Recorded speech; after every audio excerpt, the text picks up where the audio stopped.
राधे राधे। आप सभी का अमृत कथा कहानियां चैनल में स्वागत है। निर्जला एकादशी का व्रत ज्येष्ठ मास के शुक्ल पक्ष की एकादशी तिथि को किया जाता है। हिंदू धर्म में इस व्रत का धार्मिक महत्व ही नहीं है, बल्कि शारीरिक और मानसिक स्वास्थ्य के लिए काफी लाभकारी माना जाता है। इस दिन भगवान विष्णु की विधिवत पूजा करने के साथ निर्जला व्रत रखने का विधान है।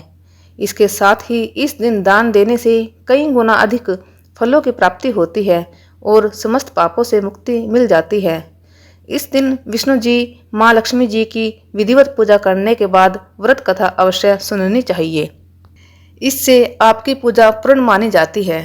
भीमसेन व्यास जी से कहने लगे कि हे पितामह, भ्राता युधिष्ठिर, माता कुंती, द्रौपदी, अर्जुन, नकुल और सहदेव आदि सब एकादशी का व्रत करने को कहते हैं, परंतु महाराज मैं उनसे कहता हूँ कि भाई, मैं भगवान की भक्ति पूजा आदि तो कर सकता हूँ, दान भी दे सकता हूँ, परंतु भोजन के बिना नहीं रह सकता। इस पर व्यास जी कहने लगे कि हे भीमसेन, यदि तुम नरक को बुरा और स्वर्ग को अच्छा समझते हो तो प्रति मास की दोनों एकादशियों को अन्न मत खाया करो। भीम कहने लगे कि हे पितामह, मैं तो पहले ही कह चुका हूँ कि मैं भूख सहन नहीं कर सकता। यदि वर्ष भर में कोई एक ही व्रत हो तो वह मैं रख सकता हूँ, क्योंकि मेरे पेट में वृक नाम वाली अग्नि है, सो मैं भोजन के बिना नहीं रह सकता।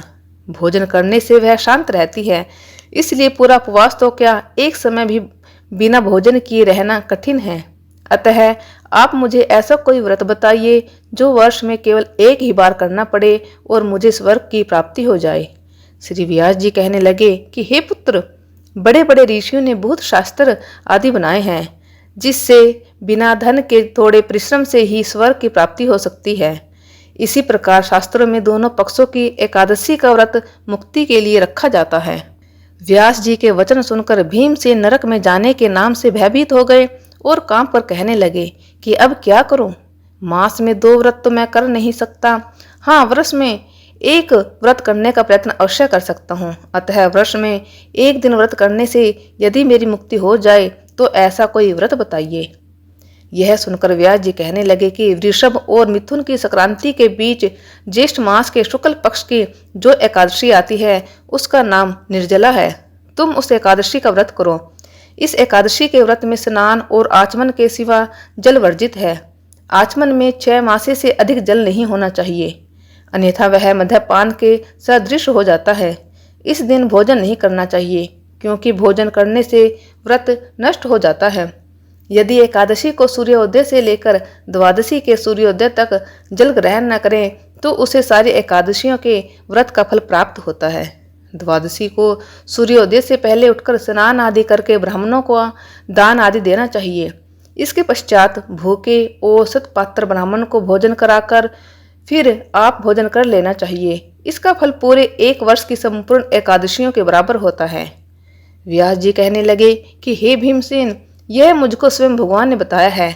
इस एकादशी का पुण्य समस्त तीर्थों और दानों से अधिक है।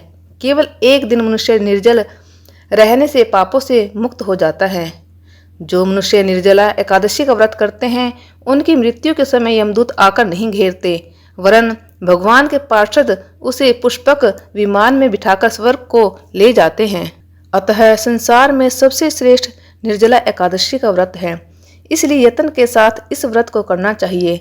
उस दिन ओम नमो भगवते वासुदेवाय मंत्र का उच्चारण करना चाहिए और गोदान करना चाहिए। इस प्रकार व्यास जी की आज्ञा अनुसार भीमसेन ने इस व्रत को किया, इसलिए इस एकादशी को भीमसेनी या पांडव एकादशी भी कहते हैं। निर्जला व्रत करने से पूर्व भगवान से प्रार्थना करें कि हे भगवान, आज मैं निर्जला व्रत करता हूँ, दूसरे दिन भोजन करूँगा। मैं इस व्रत को श्रद्धा पूर्वक करूँगा, अतः आपकी कृपा से मेरे सब पाप नष्ट हो जाएं। इस दिन जल से भरा हुआ 1 घड़ा वस्त्र से ढककर स्वर्ण सहित दान करना चाहिए। जो मनुष्य इस व्रत को करते हैं उनको करोड़ पल सोने के दान का फल मिलता है, और जो इस दिन यज्ञ आदि करते हैं उनका फल तो वर्णन ही नहीं किया जा सकता। इस एकादशी के व्रत से मनुष्य विष्णु लोक को प्राप्त होता है। जो मनुष्य इस दिन अन्न खाते हैं वे चांडाल के समान हैं, वे अंत में नरक में जाते हैं।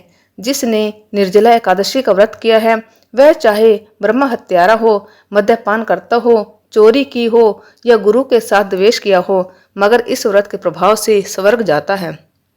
हे कुंती पुत्र, जो पुरुष या स्त्री श्रद्धापूर्वक इस व्रत को करते हैं, उन्हें अगर लिखित कर्म करने चाहिए।